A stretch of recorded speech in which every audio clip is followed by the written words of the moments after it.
Hoy nos acercaremos a conocer sobre quiénes escriben en nuestro lado del mundo.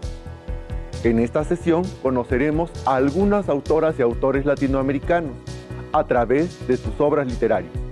La literatura latinoamericana es aquella creada en los países de América Latina, de este lado del mundo, cuyas lenguas provienen del latín y del griego principalmente. Si alguno de ustedes en el futuro se dedica a la literatura, también formaría parte de ella. La literatura de Latinoamérica contemporánea. La conforman los cuentos, novelas, relatos, obras de teatro, escritas en nuestra lengua materna que reflejan la vida de nuestros países latinoamericanos en nuestros tiempos. Por su extensa variedad y por la riqueza de sus obras literarias, estamos seguros que encontrarás algo que te pueda interesar. Los materiales que vamos a necesitar para esta sesión son cuaderno, lápiz o pluma para que puedan tomar notas. También podría ayudarles tener a la mano su libro de texto. Recordemos que todo lo que veamos hoy es para reforzar su conocimiento, así que les recomiendo llevar un registro de las dudas, inquietudes o dificultades que surjan al resolver los planteamientos de esta sesión. Muchas de estas las podrán ustedes resolver al momento de revisar su libro de texto y revisar sus apuntes. En esta sesión vamos a ir de la mano de las obras de excelentes autoras y autores latinoamericanos como El cuento de la tía Inés de la escritora mexicana Ángeles Mastretta, el cuento La migala del escritor mexicano Juan José Arreola y un fragmento del cuento La identidad de la escritora mexicana Elena Poniatowska. Recuerden anotar las dudas, inquietudes o dificultades que les surjan al resolver los planteamientos de esta sesión. La solución para la mayoría de sus inquietudes podrán encontrarlas al revisar su libro de texto o tomándose un momento para pensar las situaciones que se discutirán. Recordemos algún cuento o relato que hayamos leído y nos haya gustado. En él nos enteramos de la vida de ciertos personajes, los cuales algunos nos pueden caer mal y otros bien. A través de la lectura podemos imaginarnos el lugar donde viven, cómo es su familia, qué es lo que les gusta o no. Y más allá de descubrir a ciertos personajes, podemos también relacionarnos con la autora o autor que los escribió. Conozcamos ahora un pequeño fragmento del cuento Tía Inés de la autora latinoamericana Ángeles Mastretta. Vamos por partes. Tía Inés de Ángeles Mastretta. Había una luna a medias la noche, que desquició para siempre los ordenados sentimientos de la tía Inés Aguirre. Una luna intrigosa y ardiente que se reía de ella, y era tan negro el cielo que la rodeaba que adivinar por qué no pensó Inés en escaparse de aquel embrujo. Quizás, aunque la luna no hubiera estado ahí, aunque el cielo hubiera fingido transparencia, todo habría sido igual, pero la tía Inés culpaba a la luna para no sentirse la única causante de su desgracia. Solo bajo esa luna pudo empezarle a ella la pena que le tenía tomado del cuerpo, una desdicha que, como casi siempre pasa, se le metió fingiendo ser el origen mismo de la dicha. ¿Qué impresión te ha dejado esta primera parte? ¿Cómo crees que se siente el personaje de la tía Inés? ¿Alegre? ¿Nerviosa? ¿Triste? ¿Les llama la atención el título y recomendarían a alguien que lo leyera? ¿Por qué? ¿Recuerdan algún cuento que les haya gustado mucho? ¿Qué sensación les generó? Recuerdo un cuento que me gustaba mucho, se los voy a compartir. Se titula La migala de Juan José Arreola. Acompáñenme, vamos a leerlo juntos.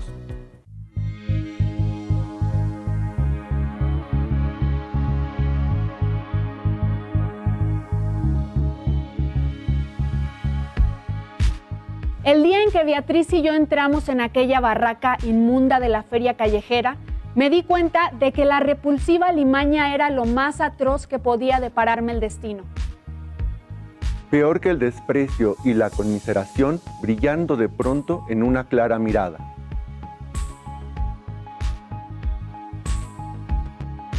Para empezar, ¿saben qué es una migala? Pues es una araña venenosa que puede medir del cuerpo 10 centímetros y con sus patas abiertas alcanzar hasta los 25 centímetros. Impactante, ¿no? Imaginen el asombro del personaje al ver esta araña. Ahora sí, prosigamos. Unos días más tarde volví para comprar la migala y el sorprendido Saltimbanquín me dio algunos informes acerca de sus costumbres y su alimentación extraña. Entonces comprendí que tenía en las manos de una vez por todas la amenaza total, la máxima dosis del terror que mi espíritu podía soportar. Recuerdo mi paso tembloroso, vacilante, cuando de regreso a la casa sentía el peso leve y denso de la araña, ese peso del cual podía descontar, con seguridad, el de la caja de madera en que la llevaba, como si fueran dos pesos totalmente diferentes, el de la madera inocente y el del impuro y ponzoñoso animal que tiraba de mí como un lastre definitivo. Dentro de aquella caja iba el infierno personal que instalaría en mi casa para destruir, para anular al otro, el descomunal infierno de los hombres. ¿Qué sucede en este párrafo? ¿Por qué creen que el personaje compró la migala si le despertaba tanto horror? Prosigamos. La noche memorable en que solté a la migala en mi departamento y la vi correr como un cangrejo y ocultarse bajo un mueble, ha sido el principio de una vida indescriptible. Desde entonces, cada uno de los instantes de que dispongo ha sido recorrido por los pasos de la araña, que llena la casa con su presencia invisible. ¿Cómo se imaginan los pasos de la migala? ¿A ustedes les gustaría tener una de mascota? Prosigamos. Todas las noches tiemblo en espera de la picadura mortal. Muchas veces despierto con el cuerpo helado, tenso, inmóvil, porque el sueño ha creado para mí, con precisión, el paso cosquillante de la araña sobre mi piel, su peso indefinible, su consistencia de entraña. Sin embargo, siempre amanece. Estoy vivo y mi alma inútilmente se apresta y se perfecciona. ¿Qué es lo que espera el personaje que suceda y no sucede? Hay días en que pienso que la migala ha desaparecido, que se ha extraviado o que ha muerto, pero no hago nada para comprobarlo. Dejo siempre que el azar me vuelva a poner frente a ella, al salir del baño o mientras me desvisto para echarme en la cama. A veces el silencio de la noche me trae el eco de sus pasos, que he aprendido a oír, aunque sé que son imperceptibles. ¿En qué momento suele encontrarse el personaje con la migala? Sigamos leyendo. Muchos días encuentro intacto el alimento que he dejado la víspera. Cuando desaparece, no sé si lo ha devorado la migala o algún otro inocente huésped de la casa. He llegado a pensar también si acaso estoy siendo víctima de una superchería y que me hallo a merced de una falsa migala. Tal vez el Saltimbanquín me ha engañado, haciéndome pagar un alto precio por un inofensivo y repugnante escarabajo. ¿Qué se imaginan que come la migala que deja algunas veces la comida que le ha servido su dueño? Pero en realidad esto no tiene importancia, porque yo he consagrado a la migala con la certeza de mi muerte aplazada. En las horas más agudas del insomnio, cuando me pierdo en conjeturas y nada me tranquiliza, suele visitarme la migala. Se pasea embrolladamente por el cuarto y trata de subir con torpeza las paredes. Se detiene, levanta su cabeza y mueve los palpos. Parece husmear agitada, un invisible compañero. ¿Qué creen que está esperando el personaje de la migala? Volvamos a la lectura. Entonces, estremecido en mi soledad, acorralado por el pequeño monstruo, recuerdo que en otro tiempo yo soñaba en Beatriz y en su compañía imposible. Cerremos la lectura. Reflexionen.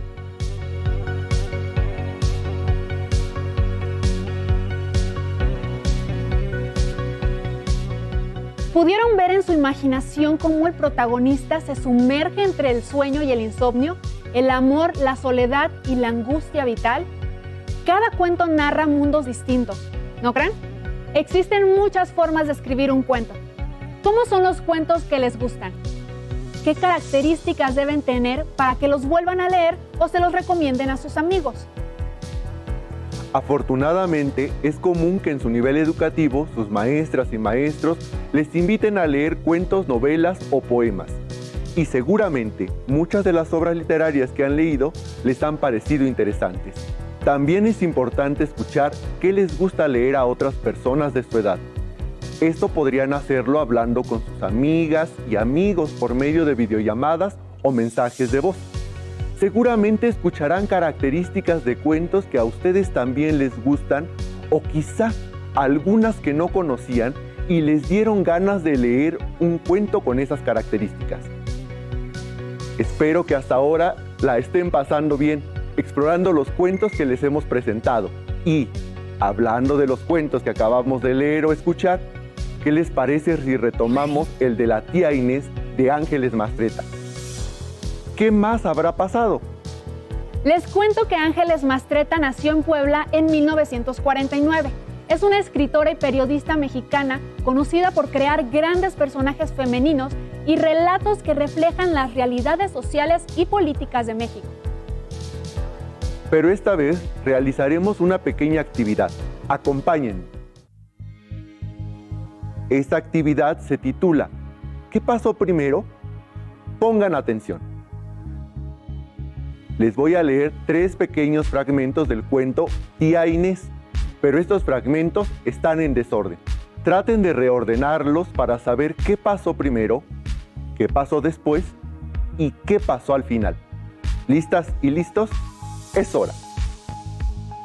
El primer fragmento dice así: al día siguiente, la tía Inés no recordó un ruego, menos una orden, pero tenía una luz entre ojo y ojo ensombreciendo toda su existencia. ¿Creen que este fragmento está al inicio del cuento? ¿Estará en el nudo o en el desenlace? Pongan mucha atención al siguiente fragmento. Cada luna es distinta, cada luna tiene su propia historia. Dichosos quienes pueden olvidar su mejor luna. No se preocupen si no pueden recordar exactamente lo que decía el cuento de tía Inés. Usen su imaginación y su creatividad para acomodar los fragmentos en el orden que les parezca más adecuados. Por último, tenemos este fragmento que dice: había una luna a medias, la noche que desquició para siempre los ordenados sentimientos de la tía Inés Aguirre. Habiendo escuchado estos fragmentos del cuento, intenten escribir en su cuaderno el orden correcto en que crees que va cada uno. ¿Será que el orden correcto es ABC o quizás BCA? ¿Qué tal CAB? Existen muchas combinaciones. Pero la correcta es CAB. El orden correcto es: había una luna a medias la noche que desquició para siempre los ordenados sentimientos de la tía Inés Aguirre. Al día siguiente, la tía Inés no recordó un ruego, menos una orden, pero tenía una luz entre ojo y ojo ensombreciendo toda su existencia. B. Cada luna es distinta. Cada luna tiene su propia historia. Dichosos quienes pueden olvidar su mejor luna. Recuerda que este no es todo el cuento. Son tan solo fragmentos del principio, desarrollo y desenlace. Para que no se queden con la duda, vamos a leer el cuento completo de tía Inés. Tía Inés. Había una luna a medias la noche que desquició para siempre los ordenados sentimientos de la tía Inés Aguirre. Una luna intrigosa y ardiente que se reía de ella. Y era tan negro el cielo que la rodeaba, que adivinar por qué no pensó Inés en escaparse de aquel embrujo. Quizás, aunque la luna no hubiera estado ahí, aunque el cielo hubiera fingido transparencia, todo habría sido igual. Pero la tía Inés culpaba a la luna para no sentirse la única causante de su desgracia. Solo bajo esa luna pudo empezarle a ella la pena que le tenía tomado el cuerpo.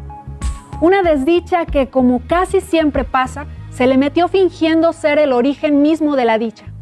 Porque la noche aquella, bajo la luna, el hombre le dio un beso en la nuca como quien bebe un trago de agua, y fue una noche tan lejos de la pena que nadie hubiera podido imaginarla, como el inicio de la más mínima desgracia. Apenas había llegado la luz eléctrica y las casas bajo el cerro parecían estrellas.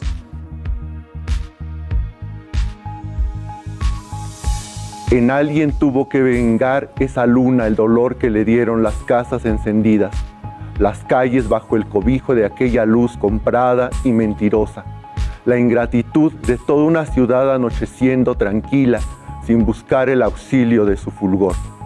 De algo tenía que servir ella. Alguien tenía que recordar su luz despidiendo la tarde, y ese alguien fue Inés Aguirre. La luna la empujó hasta el fondo de unos brazos que la cercarían para siempre, aunque fuera a irse temprano. Al día siguiente, la tía Inés no recordó un ruego, menos un orden, pero tenía una luz entre ojo y ojo ensombreciendo toda su existencia. No podía ya olvidar el aliento que le entibió los hombros, ni desprender de su corazón la pena que lo ató a la voluntad sagrada de la luna. Se volvió distraída y olvidadiza. Pedía auxilio para encontrar el lápiz que tenía en la mano, los anteojos que llevaba puestos, las flores que acababa de cortar.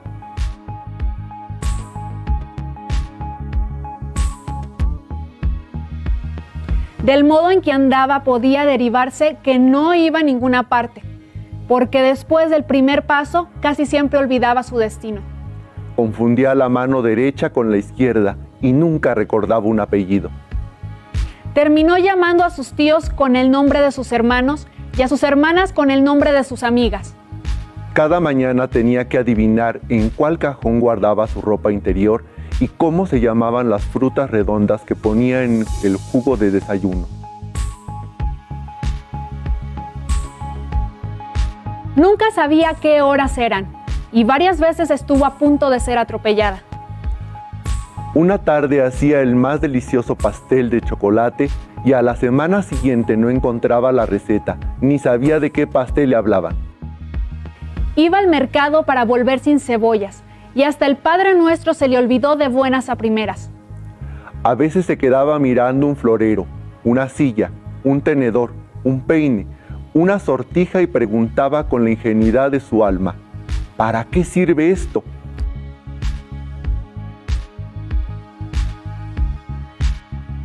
Otras escribía en cualquier cuaderno toda clase de historias que después no podía leer porque con el punto final olvidaba las letras.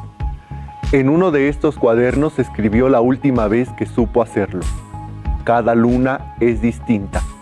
Cada luna tiene su propia historia. Dichosos quienes pueden olvidar su mejor luna. ¿Qué les pareció? ¿Qué imagen tienen ahora de la tía Inés? ¿Lograron confirmar el orden del cuento? Muy bien. Ahora acompáñenme a escuchar la lectura de un fragmento del cuento La Identidad, de otra gran escritora mexicana, Elena Poniatowska.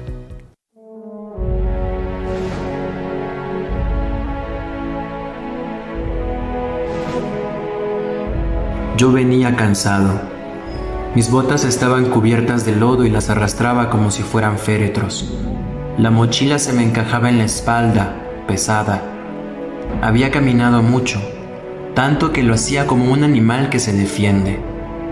Pasó un campesino en su carreta y se detuvo. Me dijo que subiera. Con trabajo me senté a su lado. Calaba frío. Tenía la boca seca, agrietada en la comisura de los labios. La saliva se me había hecho pastosa. Las ruedas se hundían en la tierra dando vuelta lentamente. Pensé que debía hacer el esfuerzo de girar como las ruedas y empecé a balbucear unas cuantas palabras. Pocas. Él contestaba por no dejar y seguimos con una gran paciencia. con la misma paciencia de la mula que nos jalaba por los derrumbaderos, con la paciencia del mismo camino seco y vencido, polvoroso y viejo, hilvanando palabras cerradas como semillas, mientras el aire se enrarecía porque íbamos de subida. Casi siempre se va de subida. Hablamos, no sé, del hambre, de la sed, de la montaña, del tiempo, sin mirarnos siquiera. ¿Les gustó el fragmento de este cuento? ¿Dónde creen que ocurre esta historia? Pues vamos todos juntos aprendiendo cada día cosas nuevas. ¿Se dieron cuenta cómo poco a poco hemos ido aprendiendo más y más cosas sobre la literatura y los cuentos? Y recuerden, en los cuentos se pueden encontrar una introducción, un desarrollo y un final. En la introducción, regularmente se presenta a los personajes que van a participar en la narración, sobre todo el principal.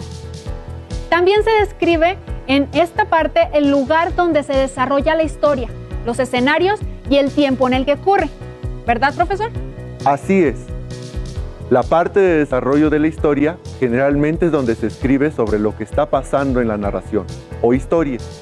Dentro de esta parte se presenta el nudo, que es donde se da a conocer el problema o la situación más crítica de tu historia. Esto es donde se cuenta el conflicto que hay con el personaje principal.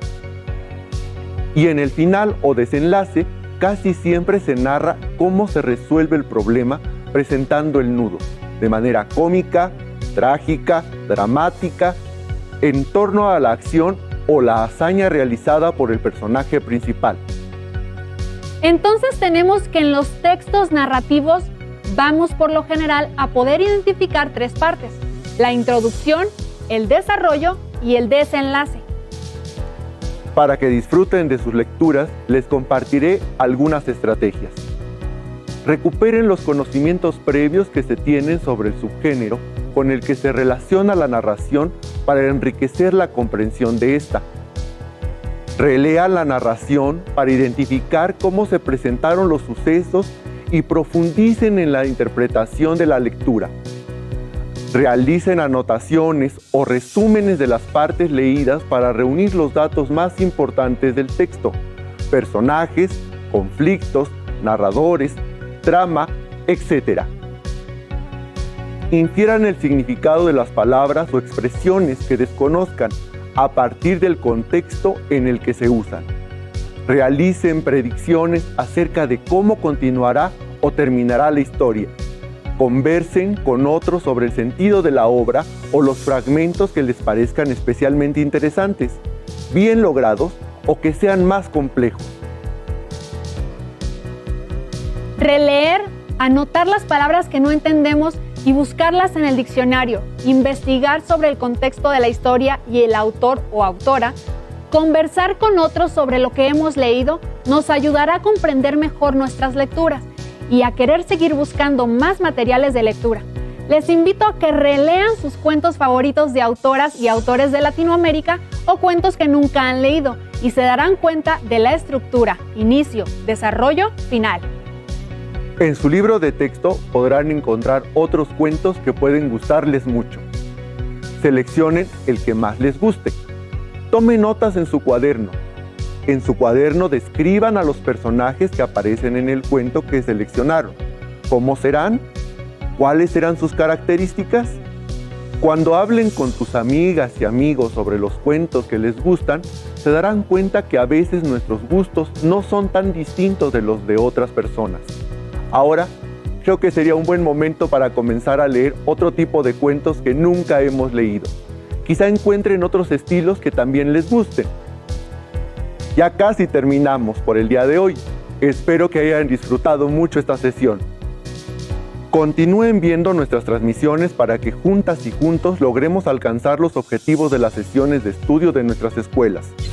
Exploren su libro de lengua materna de segundo grado, de secundaria, y podrán encontrar más información y ejemplos de la narrativa latinoamericana.